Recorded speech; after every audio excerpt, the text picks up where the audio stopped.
बेटियां बेटियां हमारी ही जिंदगी की एक पावन रूप है। जैसे दिसंबर की कड़कती ठंड की एक सुहावनी धूप है, उसी धूप के आंचल में हम खुद को अक्सर महफूज पाते हैं। तो फिर क्यों सिर्फ बेटों के लिए मंदिर मस्जिद तक जाते हैं। बेटों की तरह ये धन दौलत और जायदाद नहीं मांगती, अपने माता पिता को तकलीफ देकर कभी मुस्कुराना नहीं जानती। जिस तरह जीने के लिए हमारे पास हमारी सांस होती है, ना समझ बेटियां भी तो जीने की एहसास होती है।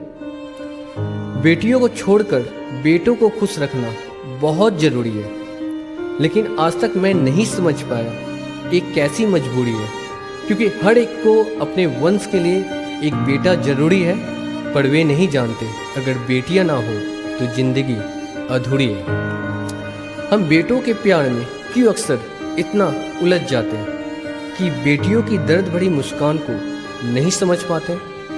तो क्या बेटियों की जिंदगी का यहाँ कोई मोल नहीं? अगर ये सच है तो इसकी वजह हम खुद हैं, कोई और नहीं। अगर वक्त ना हो बेटियों के लिए और ये बात तू उससे कह ना पाएगा, और यही बात अक्सर तुझे सताएगी कि कैसे उसको समझाएगा, तो बेटियां इतनी कमज़ोर नहीं, वो सारे जख्म हंस कर पी जाएगी, और तेरी इन अनकही बातों को वो बिन कहे समझ जाएगी। बहुत हुआ, कम से कम अब तो जागो और करो अपनी आंखें नम, और सोचो अगर बेटियां ना होती तो क्या होते यहाँ तुम और हम। बहुत सी गलतियाँ अब तक हुई तुमसे और बहुत सी हमसे भी, तो मानो अपनी गलतियाँ सब और बचाओ बेटियों की जिंदगी।